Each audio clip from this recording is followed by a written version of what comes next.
Oblique Seville just destroyed Kayinsola Ajayi when it mattered most. After 2 straight losses, Seville answered with a meeting record in Silesia. But what happened behind him turned this race into something the 100 meters had never seen before. Seville drew lane 5 for the men's 100-meter final at the Silesian Stadium. And for the opening 40 meters, that race looked like a street fight. Kenny Bednarek was flying on one side of him. Christian Coleman, the sharpest starter of his generation, sat glued to the front of the field.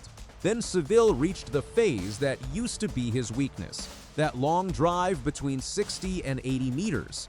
And he found a gear nobody else out there could match. By 80 meters, the contest was over.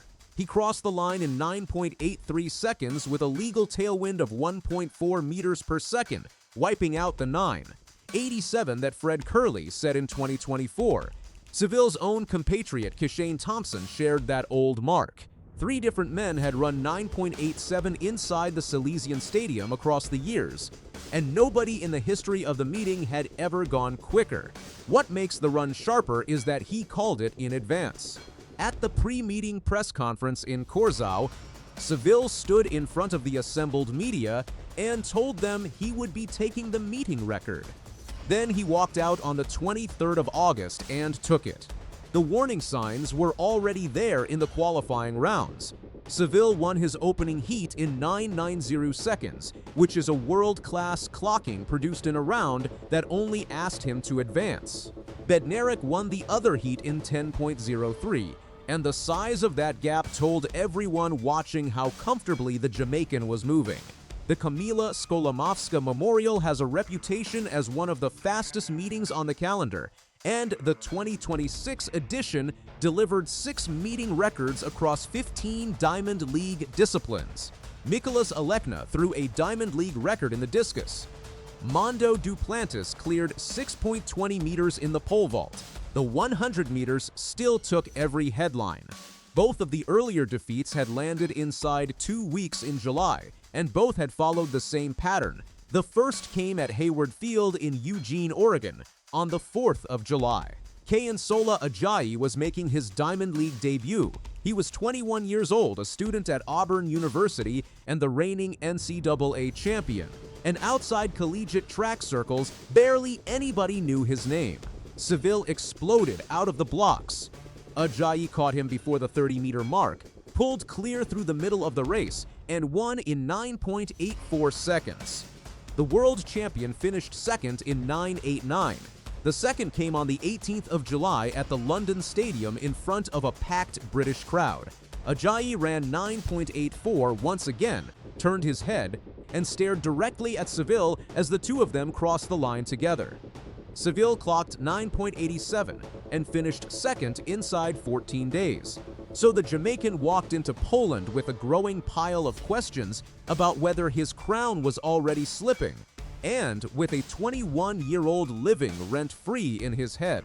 That was the pressure sitting on lane 5, and he answered all of it. Ajayi finished 4th in 9.94 seconds, 4th place for the man who had beaten him twice in a single month. That number needs explaining, and the explanation is buried further down the result sheet. Bednarek took second in 9.87 seconds, a season's best for the American.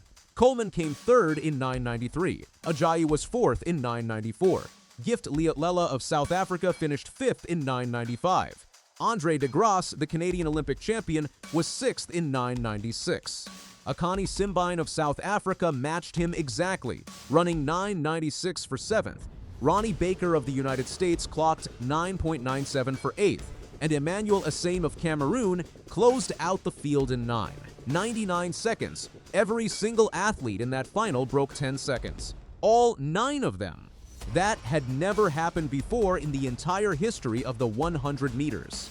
The closest thing to it was the Olympic final in Paris in 2024, when all 8 finalists ducked under 10 seconds for the first time at a Games. Noah Lyles won that race in 9.79 by 5 thousandths of a second.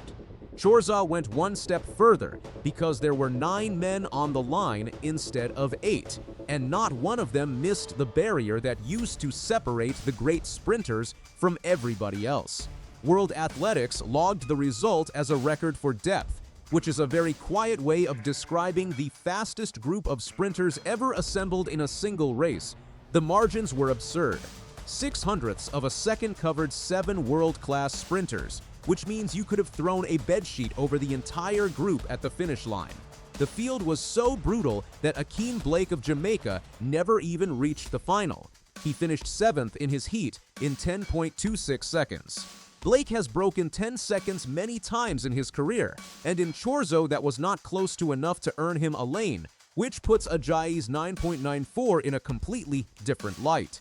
On paper, it looks like a collapse because the sprinter, who had beaten the world champion twice, suddenly finished off the podium.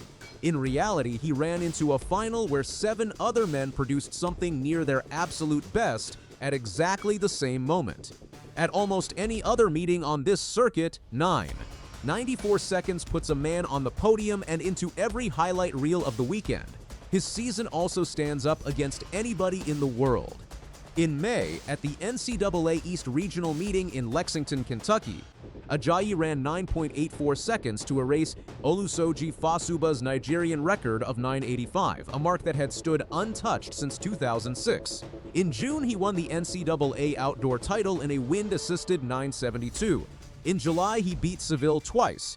Then he flew to Glasgow and took bronze at the Commonwealth Games in 9.90 seconds on a soaking wet track, becoming the first Nigerian man in 20 years to win a medal in that event. Ajayi was born in 2004. Seville was born in 2001. This rivalry is nowhere close to finished. The numbers surrounding that 9.83 explain why the rest of the field should be nervous.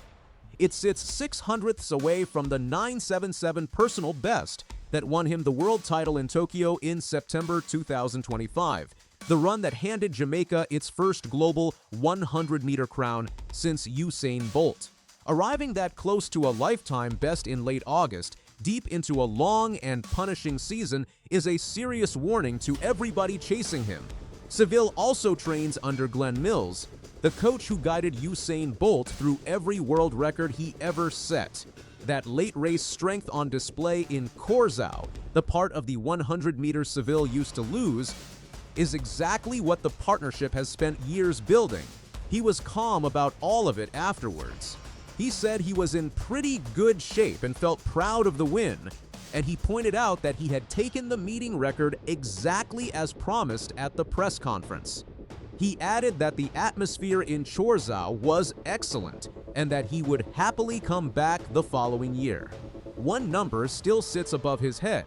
Noah Lyles holds the 2026 world lead with the 9.79 he ran in New York on the 24th of July, and Lyles was not in Poland.